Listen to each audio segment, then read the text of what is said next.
Save too much on the computer.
All right, Shabbat Shalom, and welcome to United Israel World Union. This is our Sabbath morning scripture study. Thank you very much for joining us. I'm pleased to be here with you today. I'm excited to teach this class. We've still got the map up. I'll be doing a couple of things with the map today, so I'm really looking forward to today's class. Before I get started, I did want to mention that some of you who follow on Facebook and social media heard about this, but I want to make sure that everybody knows about it. In the very near future, like probably starting next week, I will begin with Jono Vandor, my Australian friend, a new series, a podcast called The Kingdom Chronicles. And I'm really excited about this as well. We've been talking about doing a biblical program together for some time. These podcasts will be about 45 minutes each. It's going to be a weekly series, and it's going to focus on the heart of the biblical story, basically the monarchy. So we're going to talk about the establishment of the monarchy, and then week by week, we're going to go through an episode where we talk about the monarchy from kingdom to kingdom to kingdom. And technically, I should say monarchies, because we're talking about, obviously, the united monarchy, the divided monarchy. But anyone who's ever studied the Bible realizes that the kingdom period, the monarchy period, is basically the heart of the Bible. And so many of the stories that we're familiar with come from that period of time. And what we're going to do is not only will we talk about this king had so-and-so and so forth, but we're going to drill down into each of these periods of time. So we'll bring in certain prophecies that are related to that particular time. In other words, what prophet was in that particular king's court and so forth. It's going to be an exciting series. I'm looking forward to it, and I think it's going to be more popular than anything Netflix has put out. I really think that it's going to be that popular. What's the really popular one about the king and the crown and that everybody got into? Well, never mind. But anyway, that won't even come to people's mind. This is going to be so good. So look for that in the next week and a half, 2 weeks. We'll make sure that we let everybody know when the first episode is up. Week by week, we'll put out a new 45-minute show. So watch for The Kingdom Chronicles with me and with Jono Vandor. I think it's going to be fun. Now, today, I want to take things in an exciting direction. For quite some time, we've studied many of the things that I'm talking about from a textual standpoint. Last week, we began to look at things on a map so that you get sort of a geographic reference. And I'm going to take it even further today. I'm going to bring in yet another element, if you will, to the story to bring these things to light. So I want to begin to show and to correlate how certain prophetic text, or let's say text from the Hebrew prophets, fit in and correlate with historical narratives and how that plays out on the map behind me. So it's sort of like bringing it all together is what I'm going to begin to do today. And I'm excited to do this because I think that once we take a closer look and we bring in the historical, the chronological context, we orient people to the map, and we put all these things together, I think a picture begins to emerge that makes sense. I think people will begin to fully internalize the message of Scripture. Now, how do I title my classes? I had to come up with a title that was pulled from the material that I want to talk about, but I couldn't give it away. In other words, if I announced the night before, if my title is perfect for the class, I know you guys, you're able students. You're going to begin to sketch out and you're going to know what I'm going to say, and then you'll find something else to do on Saturday. So I couldn't tell you, like one of the titles that I'd come up with, I said, I can't call it that because they'll know where I'm going. So I'm going to hold that back. For right now, we're going to start with a phrase from the biblical text, signs and wonders. I'm going to be talking today about signs and wonders. Now don't get nervous. This isn't some sort of revival type signs and wonders. That's coming in October. We've got a tent we're going to set up here in St. Francisville. But signs and wonders is a phrase that occurs a few times in the Bible, mostly in Deuteronomy. 7 times in the book of Deuteronomy, the phrase signs and wonders occurs. Now, it's not always translated signs and wonders, but when you look at the root Hebrew, the words for sign and wonder occur together 7 times in Deuteronomy and then elsewhere in the Scripture. I'm not going to read all of these, but I am going to pick up quite a few of them to build a foundation from which I'm going to get into today's class. Now, today is different than other days for a lot of reasons. One, I will probably stick with the English from the JPS today. And it's mainly just because I spent so much time this week in my Jewish study Bible, and I remembered how many things I had marked in here, and it's just going to be easy for me to convey a point. Now, when I get to a place, I'm not a big fan of the JPS translation because I prefer a more literal translation. I prefer the Koran text, and at times when I need to, I'll refer directly to the Hebrew. But I want you to go with me this morning to the book of Deuteronomy, and I just want to go through a couple of these texts. Deuteronomy chapter 4, verse 34. I want to talk about signs and wonders and build my case for the teaching today.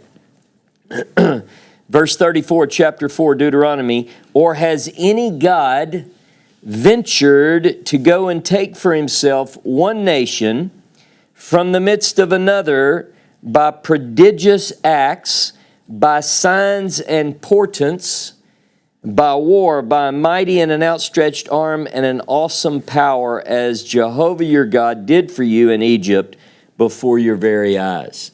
Now here in the JPS, it translates it signs and portents. Now, I'm not going to read all of the text, but go with me to chapter 6 of Deuteronomy and verse 22.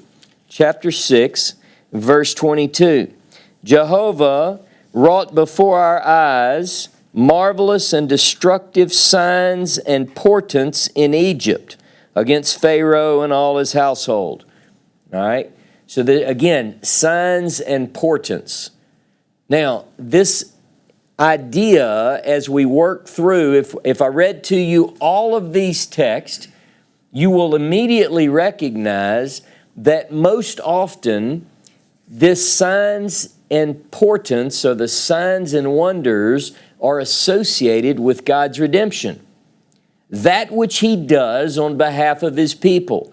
The miraculous signs and wonders, which include snatching, taking his people from a mighty nation and bringing them to the place which he has designated for them. Now let's look at a couple more because I want to make this point. Go to chapter 7 and verse 19. Chapter 7, 19 of Deuteronomy. The wondrous acts that you saw with your own eyes, the signs and the portents, the mighty hand and the outstretched arm by which Jehovah your God liberated you, thus will Jehovah your God do to all the people you now fear. Again, signs and wonders are associated most often with God's redemptive work of taking Israel out of the land of Egypt and bringing them to the place that he chose. Now I'm going to skip a couple of them, but I want you to go to Deuteronomy 29, Deuteronomy chapter 29, and beginning in verse 2. Deuteronomy 29, verse 2. Let's just start in verse 1. Moses summoned all Israel and said to them, you have seen all that Jehovah did before your very eyes in the land of Egypt, to Pharaoh, to all his courtiers, and to this whole country. The wondrous feats that you saw with your own eyes, those prodigious signs and marvels. Here it's signs and marvels. Yet to this day Jehovah has not given you a mind to understand, or eyes to see, or ears to hear. The idea, again, is about the redemption, but even after the redemptive work of Jehovah, bringing his people out with signs and wonders, Moses at Mount Nebo, tells the children of Israel, you don't have a heart to understand, or eyes to see, or ears to hear to this day. He's talking to the children of Israel, descendants of those who've been rescued out of Egypt, and even at a very early date, we're talking about a heart that doesn't understand, eyes that don't see, and ears that don't hear. This will form the basis for what I'm going to talk about today, the signs and the wonders. Now again, this term, if you do a search for it, the trick is you've got to look for it in the Hebrew because the English is all over the place. Sometimes it says marvels or wonders, and translations aren't even consistent one to the next. So you kind of have to look at the Hebrew. But what I want to talk about and what I want to build up to is that generally, signs and wonders are associated with the good thing of redemption that God does on behalf of his people.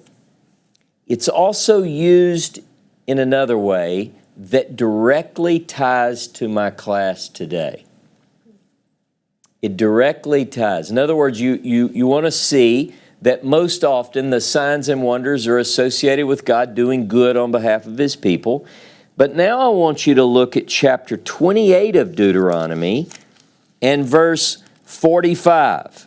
Deuteronomy chapter 28 and verse 45. All these curses shall befall you, they shall pursue you and overtake you until you are wiped out, because you did not heed Jehovah your God and keep the commandments and the laws that he enjoined upon you. All right, now the context then is about the curses. Now before I read further, I want to stress this, that I've made this point before. In the biblical literature, in what we would call the blessings and the curses, the consequences for doing or not doing God's covenant, they behave the same way. When we read about the blessings, we read that the blessings will come upon you, overtake you. The curses will do the same. The idea is that these bad consequences will chase you down. Now, at this point in the list of curses, let's continue. Verse 46. Now the context is curses. They shall serve as signs and proofs. Now the Hebrew is the same, signs and wonders, against you and your offspring for all time. Because you would not serve Jehovah your God in joy and gladness over the abundance of everything, you shall have to serve in hunger and thirst, naked and lacking everything, the enemies whom Jehovah will let loose against you. He'll put an iron yoke upon your neck until he has wiped you out. Now, the blessings are wonderful to read. You know, quite often I hear people of the book proclaim the blessings for their congregations, for their assemblies. There are a lot of books that are written. You can buy them on the shelf at Walmart, right there by the cash register, about how you can live a life full of blessing. We've all seen them.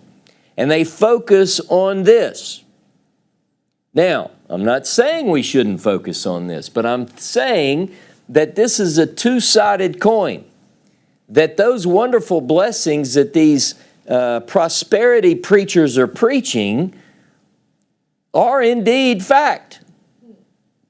But they come as a result of obedience. The flip side of that coin is that the curses come for disobedience. The blessings and the curses behave the same. Quite often, the signs and wonders of God's redemptive work are associated with the two are together, the redemptive work of God and the signs and wonders. But here, just like blessing and curse behave the same way, so do these signs and wonders. You think what you saw was marvelous on God saving you from an enemy's land? You're going to see just as many wonders when He gets you out of the land. But it's going to be operating against you rather than for you. Now, if we were to continue to read from verse 49 and following, it's going to talk about how God will against His people.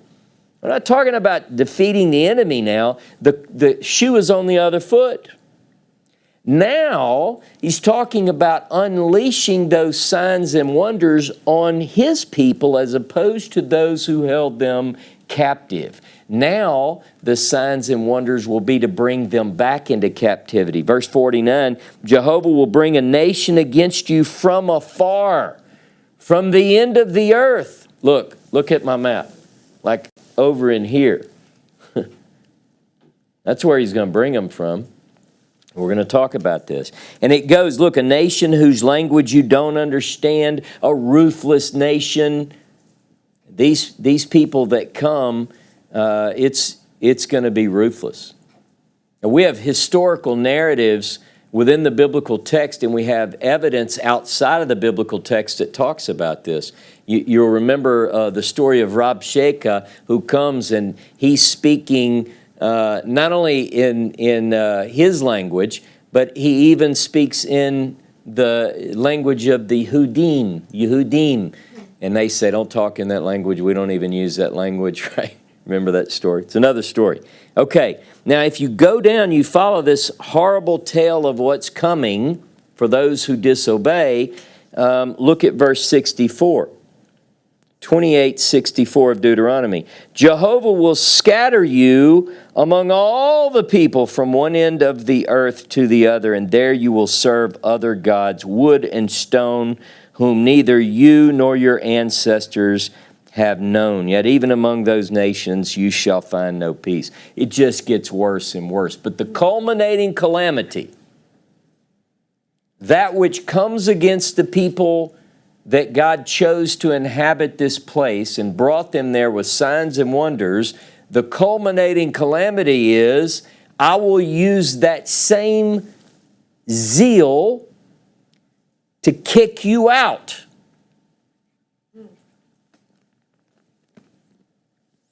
Just as signs and wonders are associated with redemption, so they will accompany the destruction. Now, I want you to go with me to the book of Isaiah, Isaiah chapter 8. Again, today I'm going to begin to get into some prophecies that have been widely misunderstood and misapplied. And I'm going to show you very clearly what they actually refer to, and some of you will be surprised. And if you won't be, some of your friends will be, so you share this class with them. Because we're going to talk about the Bible in the words of the Bible. We're going to refer to things according to the way that the Bible intends for them to be communicated. So I want you to go to chapter 8 and verse 18. I just want to pick up one verse here initially. Isaiah speaking, "Here stand I, and the children Jehovah has given me as signs and wonders in Israel from Jehovah of hosts who dwells on Mount Zion." So now we've got a different application for the phrase signs and wonders. Isaiah tells the audience to which he is speaking that he and his children are for signs and wonders. Okay?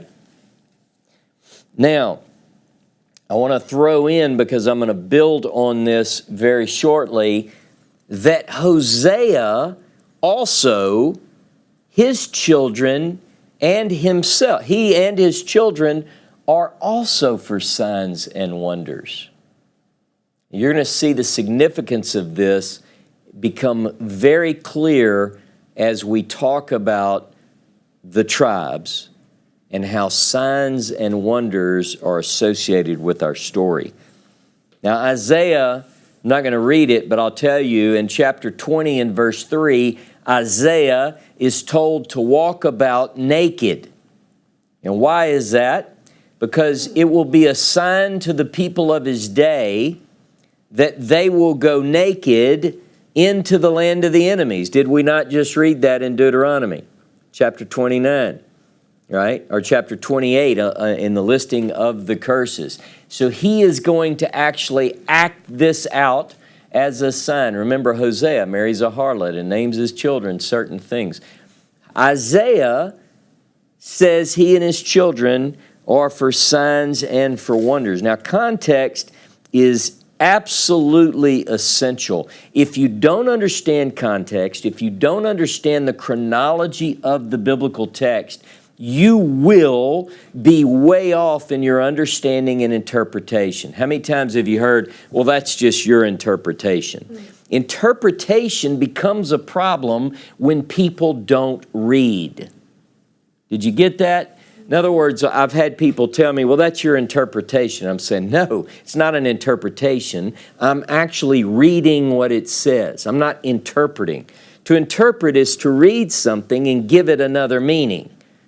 I say this all the time. People say, well, here's what it says, but it means this. A true biblical student will read what it says, and generally, the general rule is, it means what it says.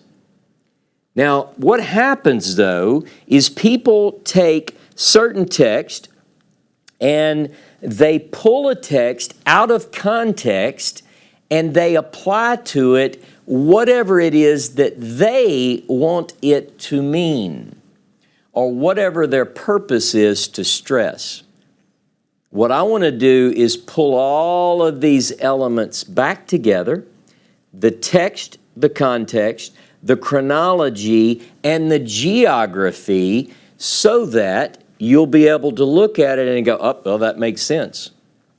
Because it's written in the text. See, this is the key. This is the key. If you have a Bible teacher, and there are a lot of great Bible teachers out there, if you have a great Bible teacher, you're going to know you have a good Bible teacher when they take you to the Scriptures, to the Word of God. Isaiah says that he and his children are for signs and for wonders. In other words, his life and their very lives tell a story. And the story they tell is related to our study on the tribes. Isaiah is the son of Amoz. We learn that in the opening words of the book attributed to him. He is a prophet to the southern kingdom of Judah. Remember last week and previously I've introduced the idea that there are two distinct groups that we are dealing with, and these groups go back actually before the official split. But you'll notice, by the way, that I pulled the 10 tribes from Assyria back into the land. I didn't work an act of redemption yet. This is for instructive purposes only. So I'm just showing you that I'm going back. Last week, I went ahead and exiled the northern kingdom, and after prayer, I felt led to bring them back to make a little bit more of a point out of this. But what we're going to do is we're going to illustrate that different prophets were ministering, if you will, or prophesying to their specific group to which God called them.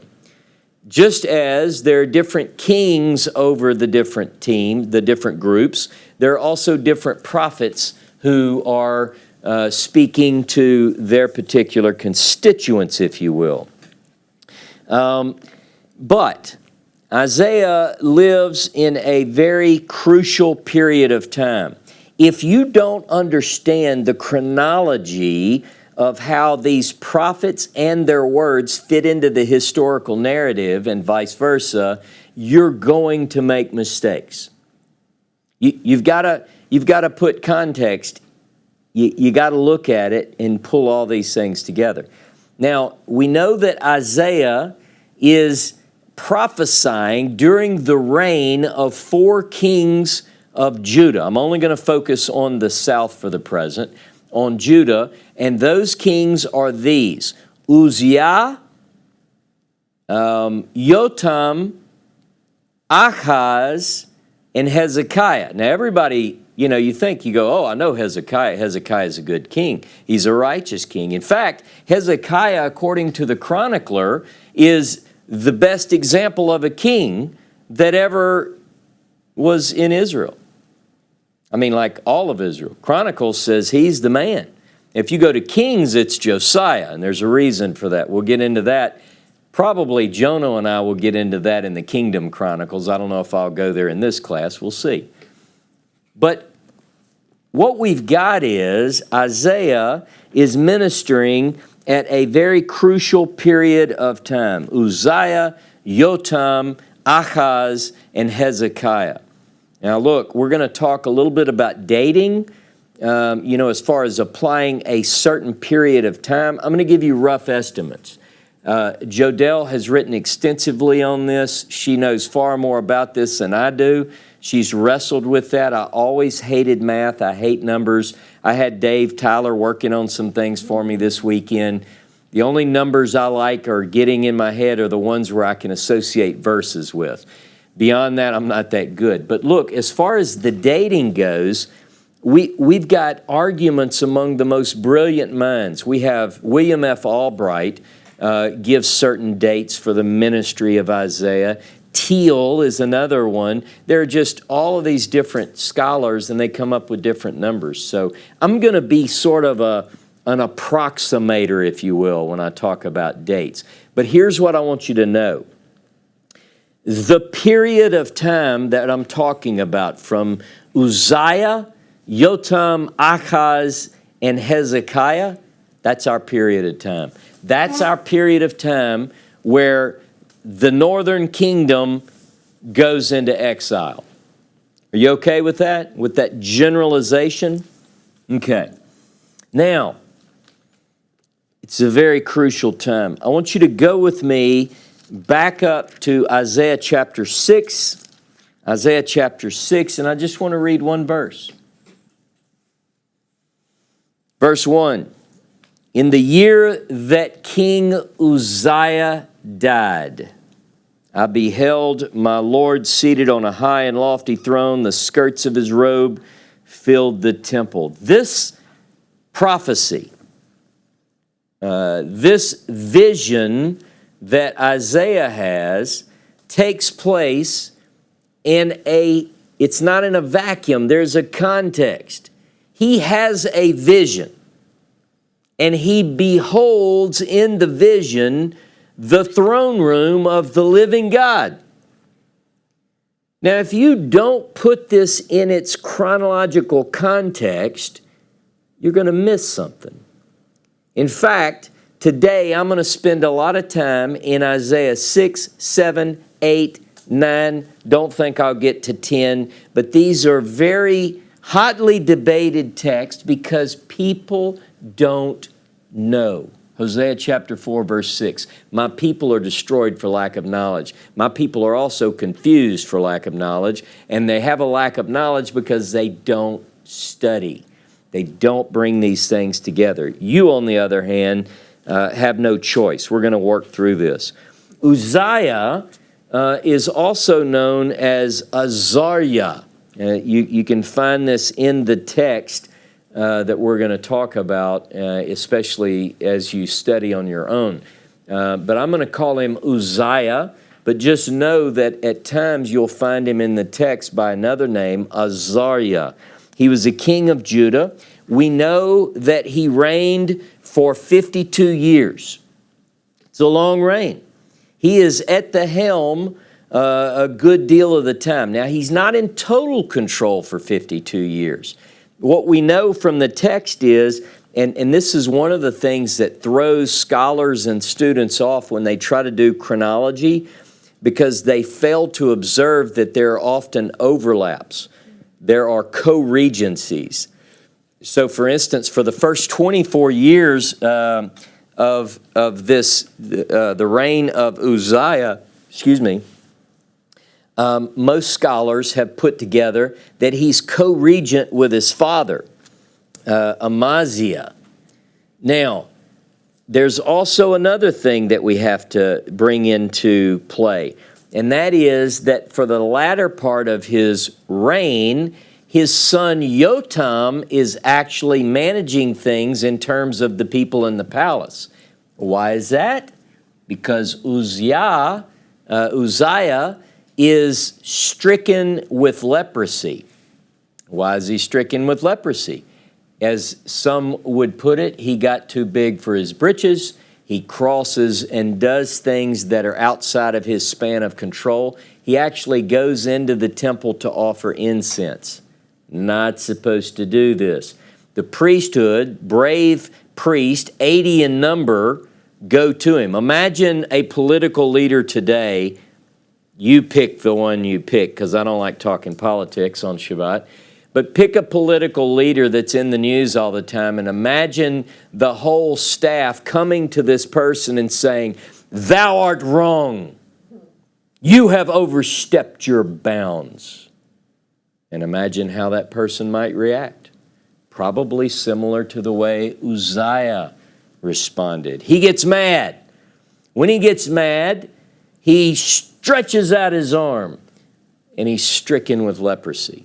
This leprosy is so bad that he has to be isolated, like he's in an isolated place, and his son Yotam begins to reign. Now, 2 Kings chapter 15 tells us a little bit about the story here. We know that Uzziah is 16 years old when he begins to reign. And it says that he did what was pleasing in God's eyes. Now, there's often a caveat in there when Kings and Chronicles reports the behavior of a certain ruler. And so it is with Uzziah. It says that while he did that which was pleasing in God's eyes, he failed to remove these sacred temples that were scattered throughout the land. So he doesn't take it far enough.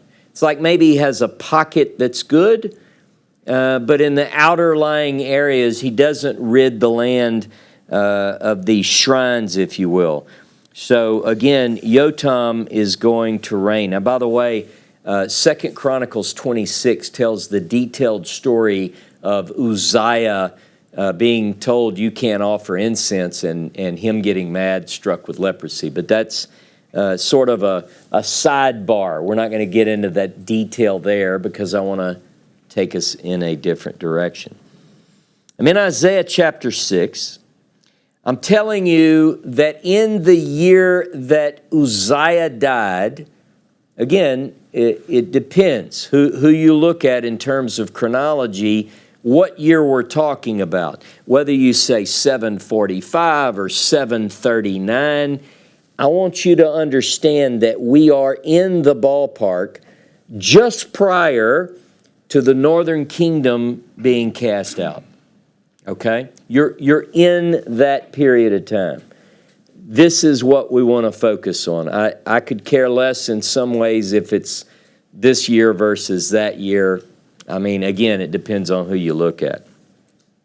But it begins, I'll tell you, Isaiah 6, I do believe the academic world that Isaiah 6 records the beginning of Isaiah's prophetic ministry. It sounds like the initial call of the prophet. Doesn't mean that chapters 1 through 5 aren't important, that they're not essential, that they don't record actual prophecies or actual pronouncements of Ben Amos, the son of Amos. But it does say that Isaiah 6 chronologically, in my understanding, is the beginning of Isaiah's prophetic ministry. It reminds me, by the way, of Jeremiah chapter 1. Remember, Jeremiah has this hand that touches his mouth, and Jehovah tells him, I'm putting my words in your mouth. Remember Ezekiel chapter 3. Ezekiel chapter 3, Ezekiel is told, take this scroll and eat it. Therewith I put my words in your mouth.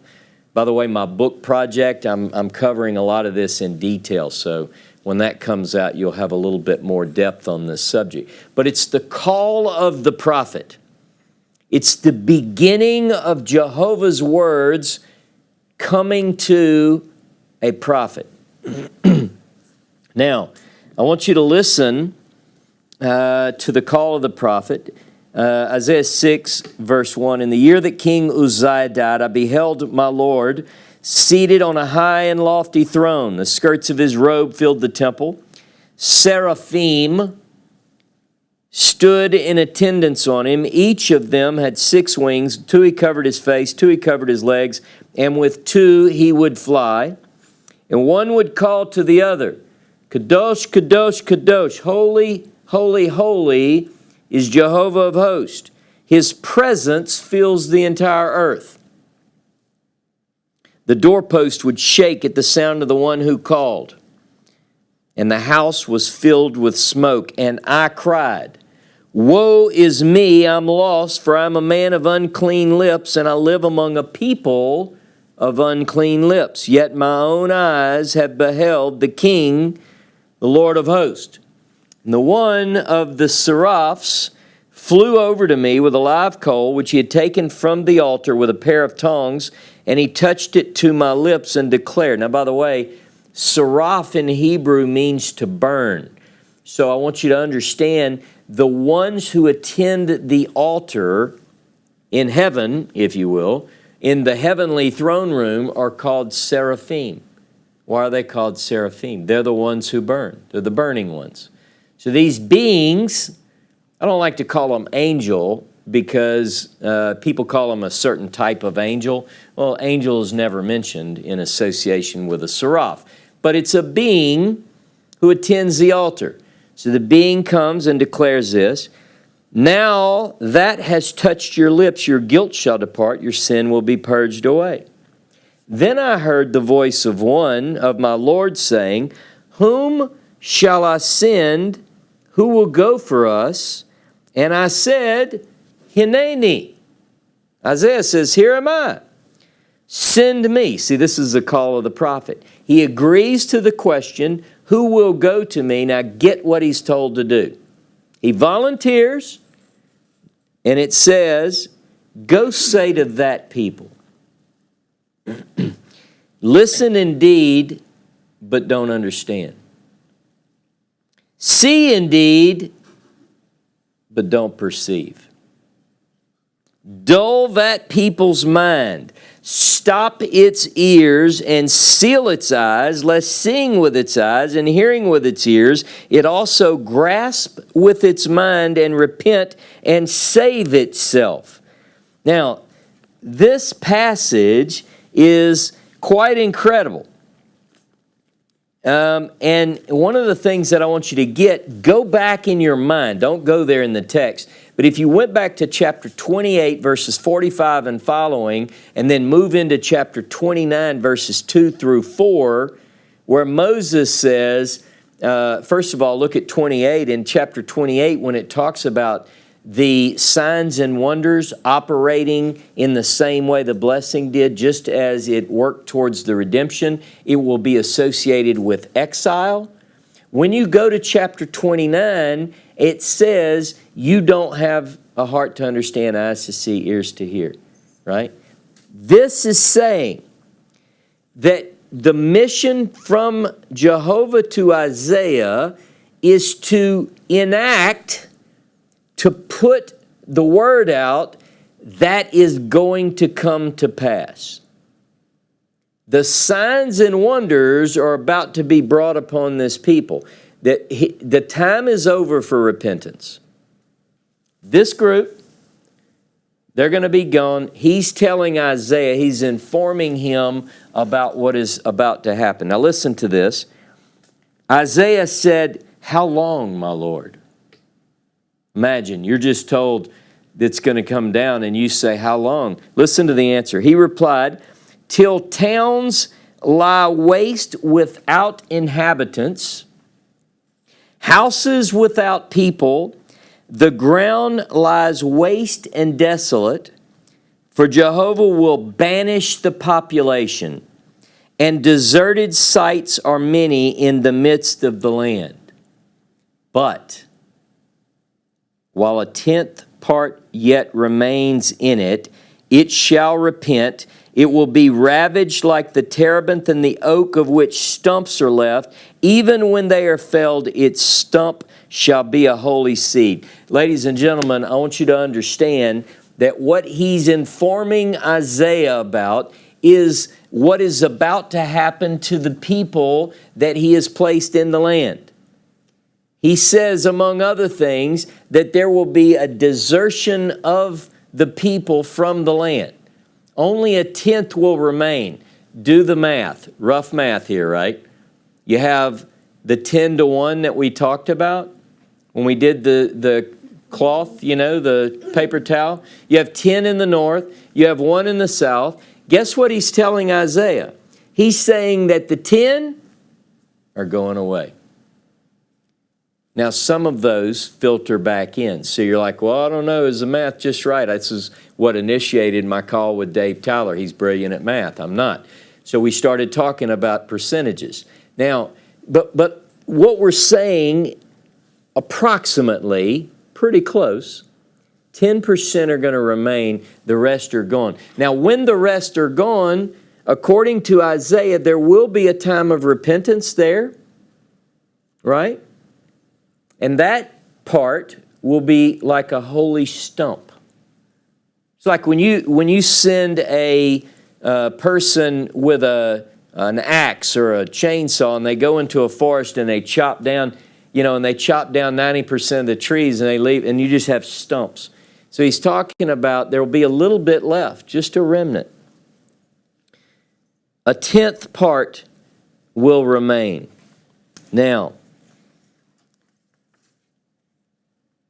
when Uzziah died, this is what the geopolitical world at the time looked like. I want to just talk to you back on our map. So remember, Uzziah is a king of the southern, right? He's here in Judah in the time that I'm talking about. And what we have is this place that's labeled Syria is also known as Aram. Aram. Remember, this is Aram Naharaim.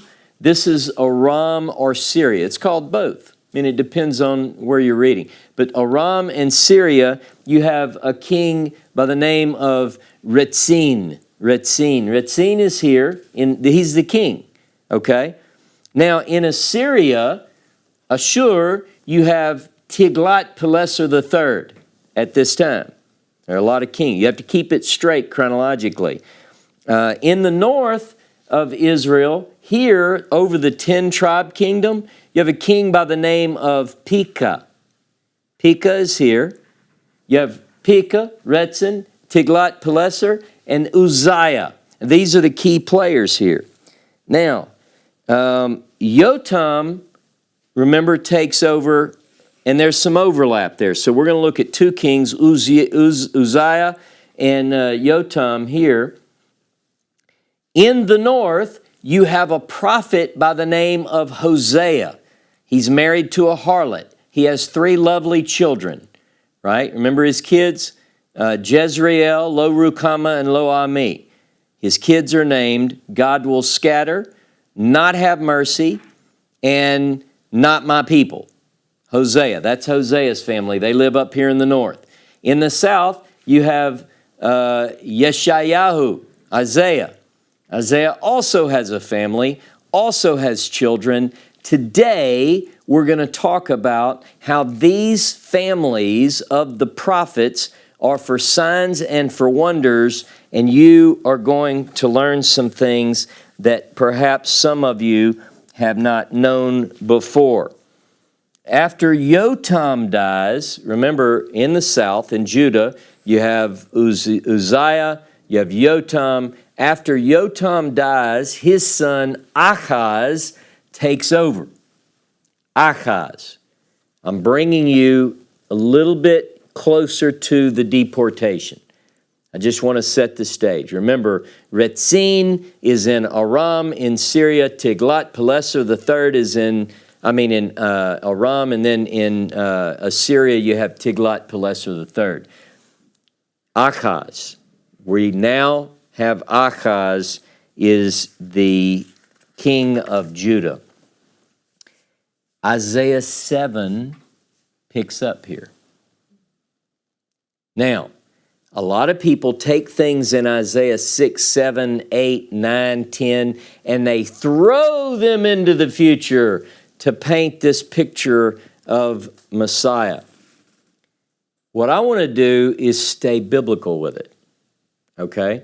And I don't care who else does what, that's their business, but if we're going to be biblical, we need to be biblical. We are now in Isaiah chapter 7, and I want to show you how you can understand these things if you just read. In the reign of Ahaz, son of Yotam, son of Uzziah. Is that what I just told you? Right? King of Judah, King Retzin of Aram, and King Pekah, son of Remaliah of Israel, marched upon Jerusalem to attack it, but they were unable. Okay? Now, we're gonna read a little bit more of this in a minute. I want you to think about this. It's been a few years in our story as it unfolds. What I just read is a few years after Isaiah is called. He's had a vision. He sees the Lord high and lifted up, and his throne, his train fills the temple. It's, I think, the way the King James, that's what stuck in my brain from childhood, forgive me. But his robe. And Isaiah has this, so a few years later, we are in a period known as the Syro-Ephraimite War. You can Google this. It's a known deal. It's a specific event. Retzin, the king of Aram, and King Pekah of the north. So you've got these two working together. You have Retzin and Pekah working together against Judah. You have brothers fighting, right? They advance against Achaz of Judah. Now, if you want to get into the details of this, study 2 Chronicles chapter 28. 2 Chronicles 28. Now, what we know about this war, when they come against Judah, when Pekah of Israel and Rezin of Aram come against Achaz of Judah, it's a bad, bad deal.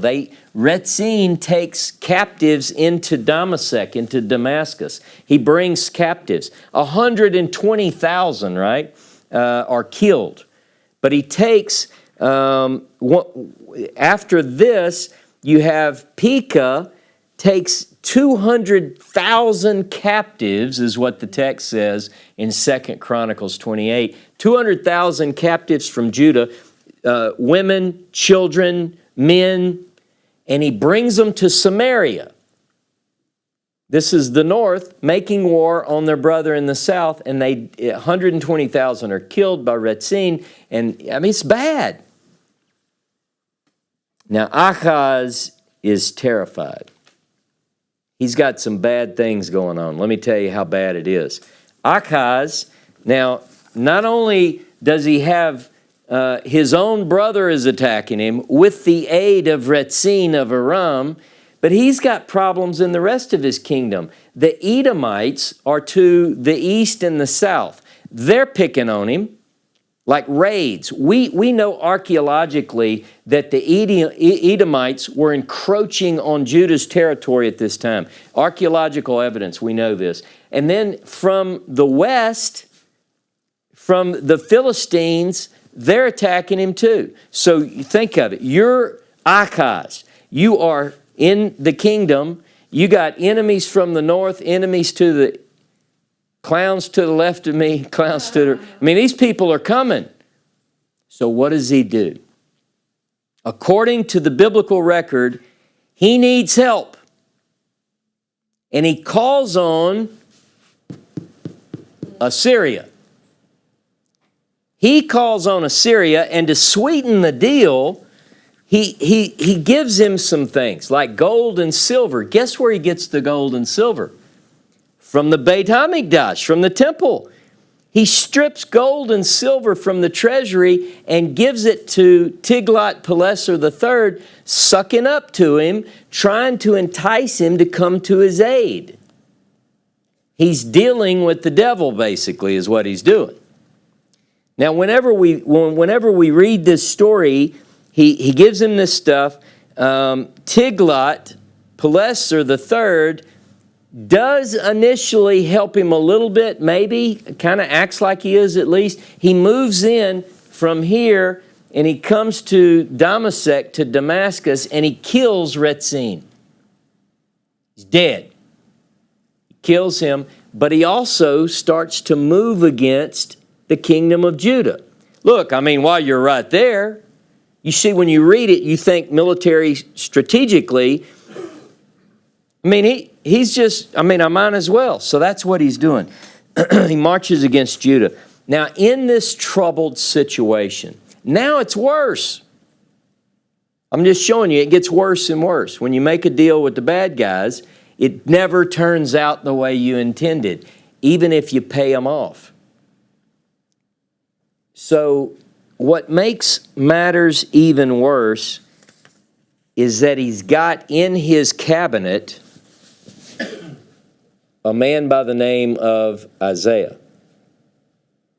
Now, Isaiah's already talked to him about this before he makes these blunders, right? And he's given him hope if he would only listen. How many of us know that sometimes hope is right in front of us and we don't even listen? This is what happens, and I just want to read in chapter 7, beginning in verse 1 again. In the reign of Achaz, son of Jotam, son of Uzziah, king of Judah, King Rezin of Aram, King Pekah, son of Remaliah of Israel, marched upon Jerusalem to attack it, but they were not able to attack it. Now that story is told in other parts of the Bible. Now when it was reported to the house of David, who is the house of David? You know, we're talking about our Uzziah, Jotam, Achaz. We're talking about Achaz. Notice that Achaz isn't mentioned here. All right, there's a reason for that. When these kings are referred to by the house of or by their father's name, it's sort of putting them down. It's like you don't, it's almost like saying, talking to the house of David at this point is like talking to a wall. Not even going to name the name, the leader, the ruler. When it was reported the house of David that Aram had allied itself with Ephraim, their hearts and the hearts of their people trembled as trees of the forest sway before a wind. But Jehovah said to Isaiah, "Go out with your son Shear-Yashuv." What does that mean? A remnant will return. All right. To meet Achaz at the end of the conduit of the upper pool by the road of the fuller's field. This is very literal. Listen, I want you to get, God tells Isaiah, look, get your boy Shear-Yashuv, and you two go out to that road, like the intersection right there by the fuller's field. And Isaiah would go, I know exactly where you're talking about. Okay? So he's to go there by the upper pool and say to him, he's going to say this to Achaz, "Be firm and calm. Don't be afraid. Don't lose heart on account of these two smoking stubs of firebrands, on account of the raging of Rezin and his Arameans and the son of Remaliah." Who is that? Pekah. See, he's not even named him. Don't be afraid of these two. Now, but he's terrified. Here you've got the prophet of Jehovah saying, just be calm. Calm down, Achaz. And he's going, calm down. This is going on. I got trouble in the south. I got trouble coming from the west. I got trouble coming from the north and the northeast. And you're telling me to be calm. Verse 5, because the Arameans with Ephraim and the son of Remaliah, that's Pekah, have plotted against you, saying, we will march against Judah and invade and conquer it, and will set up as king in it the son of Tabiel. So he's heard that the group from the north, Pekah and Rezin, are coming in, and they're going to dethrone him and put someone else on the throne. So that's probably really what he's worried about. He's going to lose his. Thus said Adonai Jehovah, it shall not succeed, it won't come to pass. For the chief city of Aram is Damascus, and the chief of Damascus is Rezin. The chief city of Ephraim is Samaria, and the chief of Samaria is the son of Remaliah, Pekah. And in another 65 years, Ephraim shall be shattered as a people. If you won't believe, for you cannot be trusted. And Jehovah spoke further to Achaz. All right, so he's telling him, don't worry about it. All their plots and plans aren't going to come to pass. Chill out. And then he says this. Isaiah tells Achaz this. Ask for a sign from Jehovah, your God, anywhere down to Sheol or up to the sky. In other words, if you don't believe it, just ask for a sign. Now, Achaz feigns to be, I would never ask of a sign, right? So he goes, but Achaz replied, I will not ask, I will not test Jehovah. Listen, house of David, this is what Isaiah responds. Is it not enough for you to treat men as helpless that you also treat my God as helpless? Assuredly, my Lord will give you a sign of his own accord. Look, a young woman is with child and about to give birth to a son. Let her name him Emmanuel. Now stick with me on this. I know some of you are going, wait, where have I heard that? By the time he learns to reject the bad and choose the good, people will be feeding on curds and honey.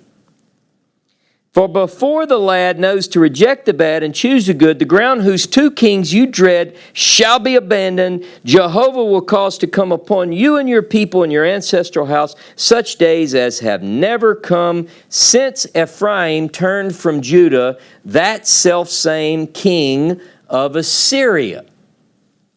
Okay, now, here's what's going on. This is not Ross's interpretation. I'm just reading a story. First of all, this has nothing at all to do with something that's to take place 700 years in the future. This is something happening in the 8th century BCE. Okay? This is not a prophecy in the sense that people think, well, look, this predicts so-and-so. This is talking about the 8th century BCE. He gives us some clues. You know what the clues are? There's a woman who's with child. It's got to be a sign. You said you didn't want a sign? Oh, I would never ask for a sign. But he goes, you're going to get a sign. Here's what it is. A woman's with child. And before the child, notice, before 65 years, he said, within just a couple of decades, these two they're going to be nothing there. It's going to be totally vacant. And before this child learns to reject the bad and choose the good, he's saying just in a few years, these two kings will be abandoned. He's not telling him you got to wait centuries.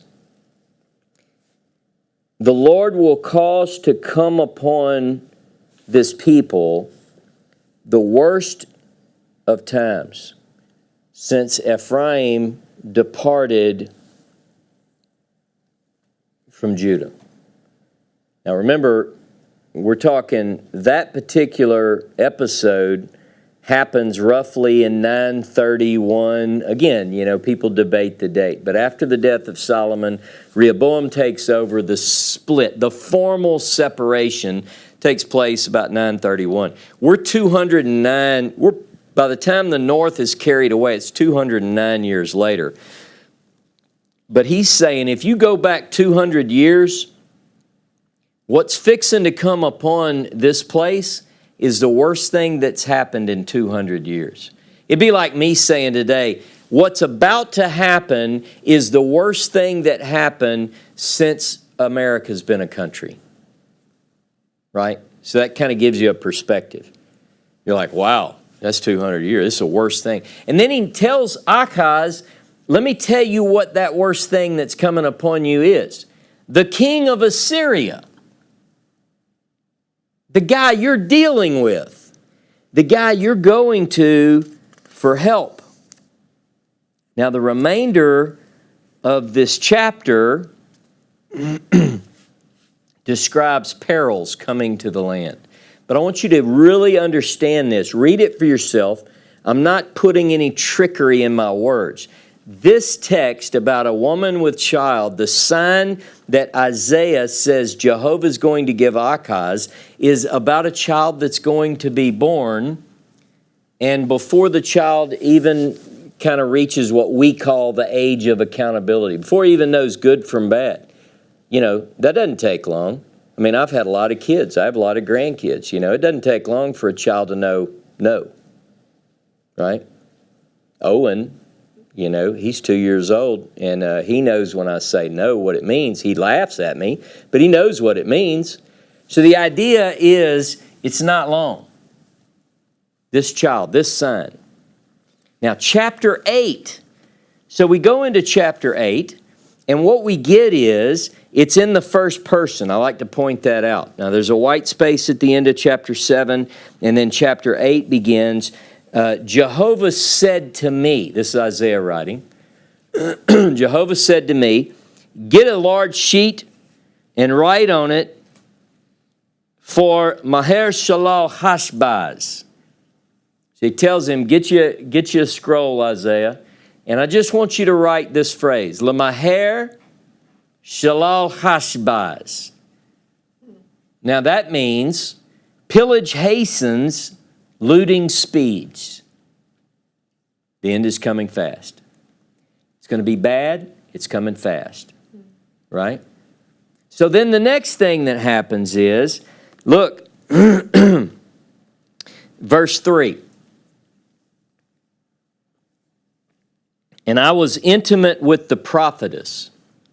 So he goes into his wife, Isaiah does, and she conceives and bears a son, and Jehovah said to me, name him Maher Shalal Hashbaz, for before the boy learns to call father and mother, the wealth of Damascus and the spoils of Samaria, the delights of Retzin and of the son of Remaliah shall be carried away.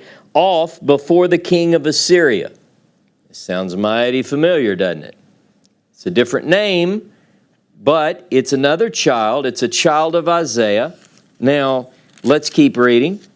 And Jehovah spoke to me thus, because that people has spurned the gentle flowing waters of Siloam, assuredly my Lord will bring upon against them the mighty massive waters of the Euphrates, the king of Assyria, and all its multitude. It shall rise above all its channels and flow over all its beds, and the swirl through Judah like a flash flood reaches up to the neck.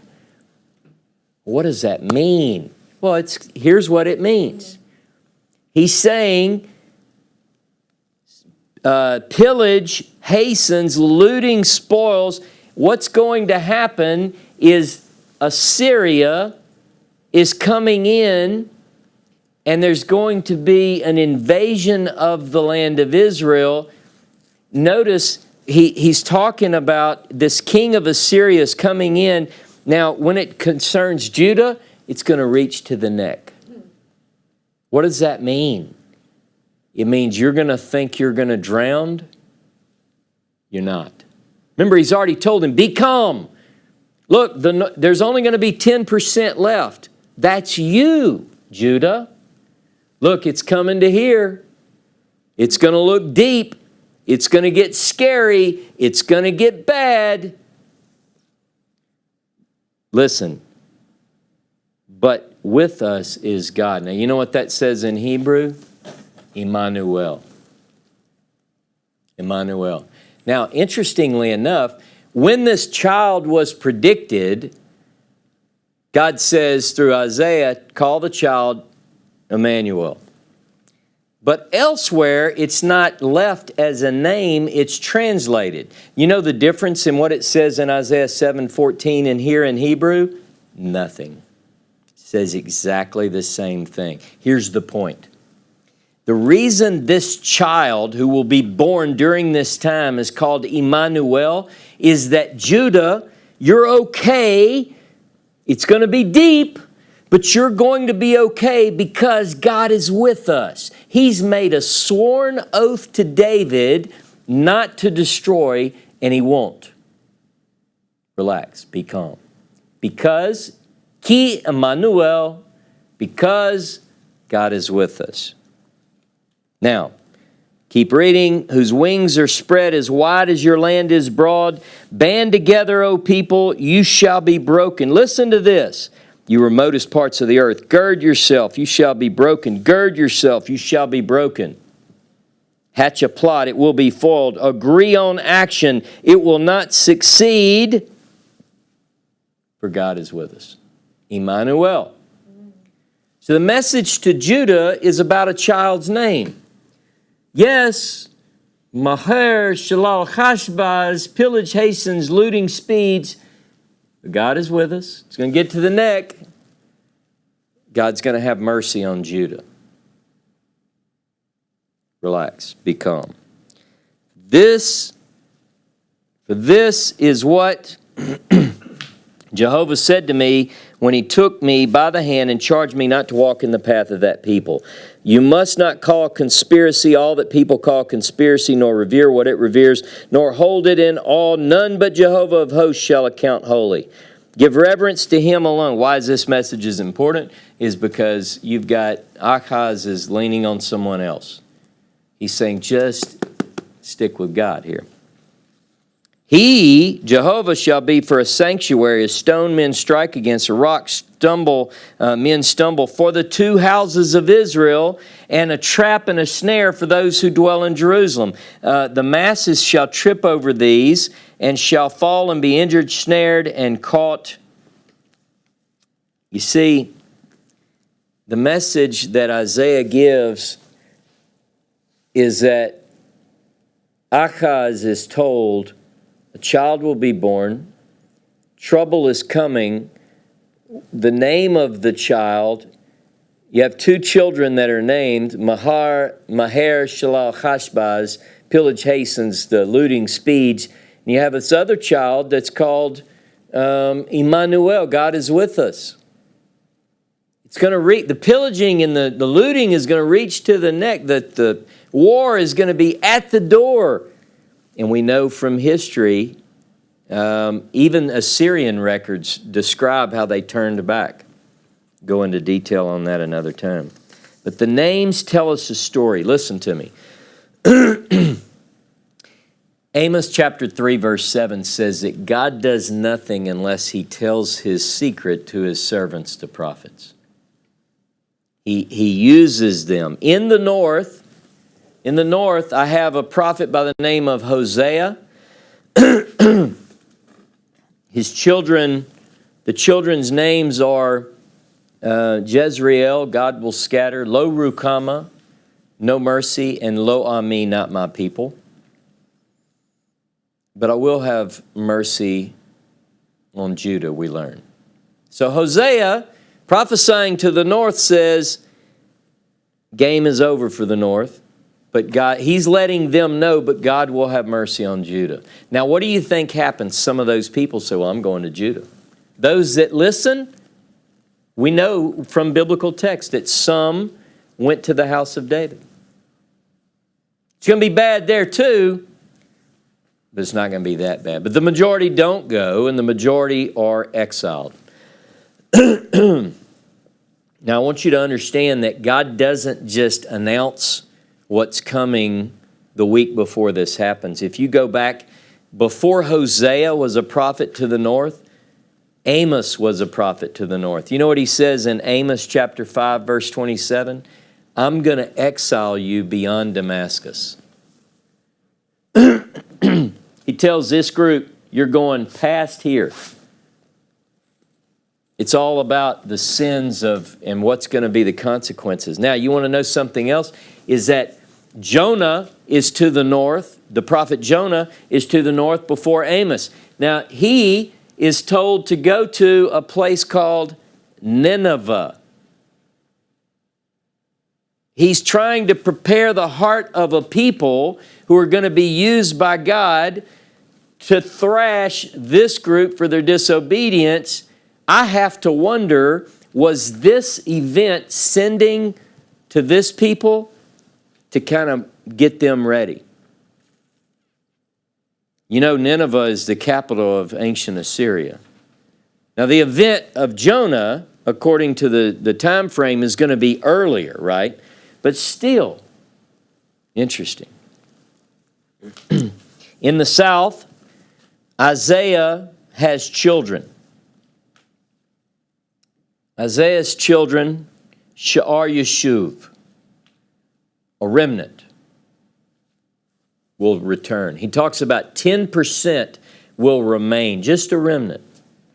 But he's shown a picture, just like Hosea is being shown a picture to communicate to the people in the north, Isaiah is being shown a picture to communicate to the south. Both of them are being used in their own lives and in the names of their children to illustrate and demonstrate what is coming to the people of God. His other child, Maher Shalal Chashbaz, pillage hastens, looting speeds. Emmanuel. Is this Isaiah's child? Some think that in context it is. Hinei hal el machara. Behold, the maiden has conceived. So is this a child of Isaiah? It is definitely a child born in that day. Because we know that before the child knows to choose good and evil, these two kings are gone. Let me tell you something. These two kings were gone in the 8th century BCE. He told them, before 65 years, everything's going to be done. Clear. Now, if you look at Isaiah chapter 8, just look at verse 22. He'll turn his face upward. He may look below, but behold, distress and darkness with no daybreak. straightness and gloom with no dawn. For if there were to be any break of day for that land which is in straits, only the former king would have brought abasement to the land of Zebulun and the land of Naphtali, while the later one would have brought honor to the way of the sea, the other side of the Jordan, in Galilee of the nations. Again, not a literal translation. What he's saying, though, I probably will not use JPS next time, but I know these texts. So what's going on is that the people who are in the north, it's a gloomy darkness, a heavy, heavy darkness, right? It's like if you were to look out there, it would just be gloom. And what they're talking about is the Assyrian Tiglath-Pileser III has seized the land of Zebulun and Naphtali and the Transjordan. He's taken this area and the east side of the Jordan. It's a time of darkness and gloom. This is contextually what's going on.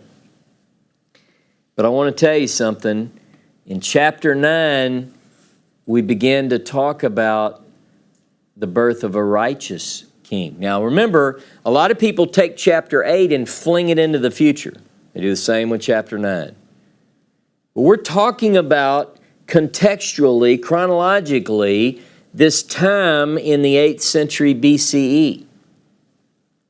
In chapter 9, there's an ideal Davidic ruler. And if you look at, let me just read verse 5. Let me open this up. Hold on.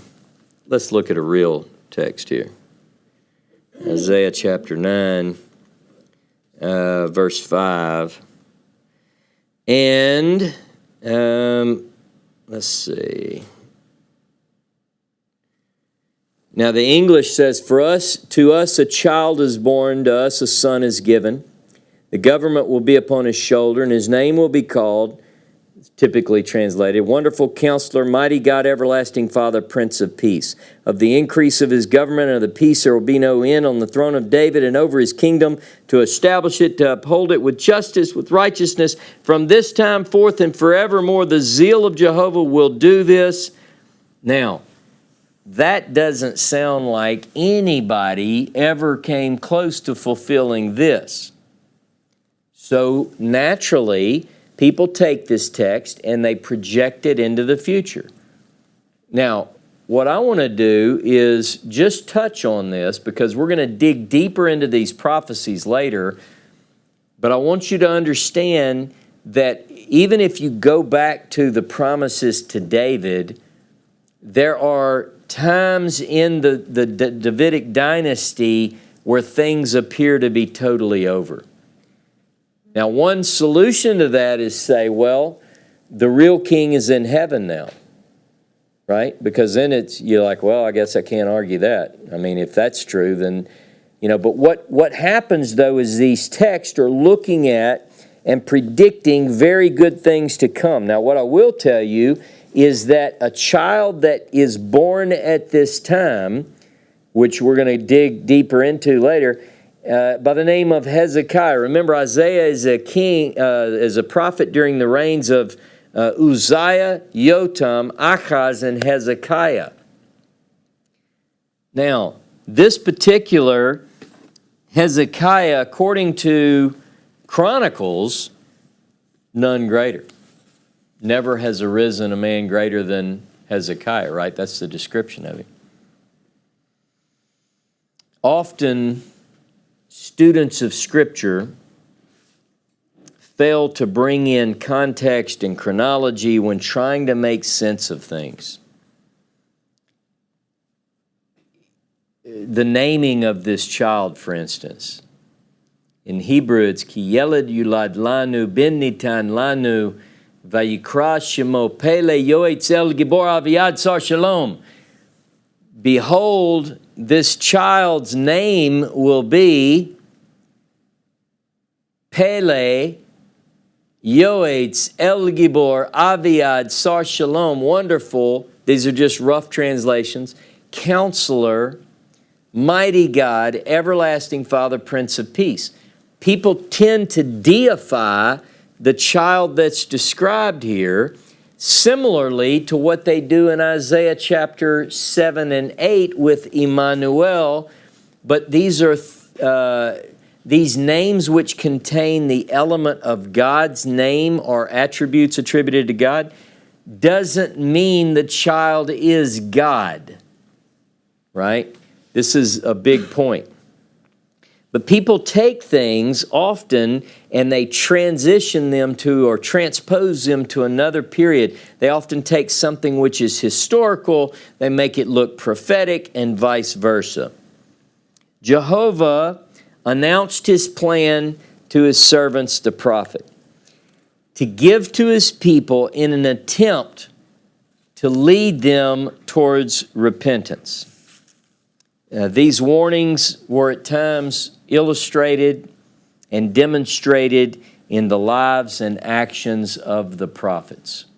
In today's story, I wanted you to see that in both the north and the south, we have prophets who bear children whose names indicate what is coming.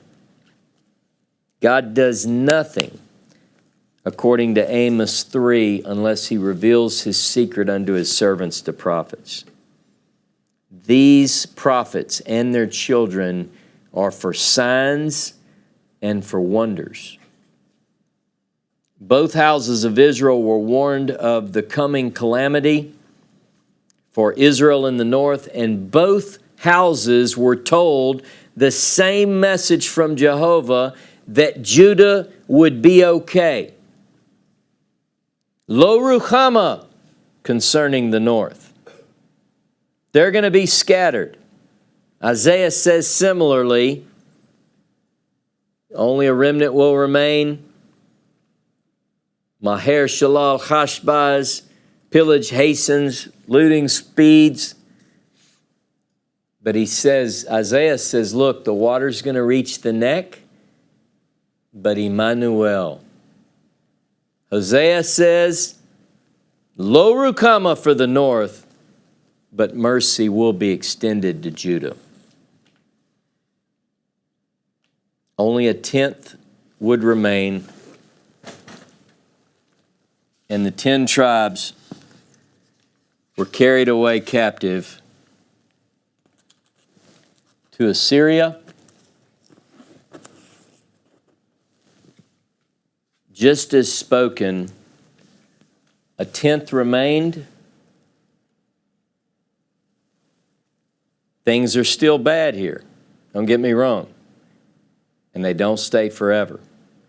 We're going to pick up here next week. Same time, same website. If you choose Facebook or YouTube, you can find us. You know how to find us. We'll pick up next week.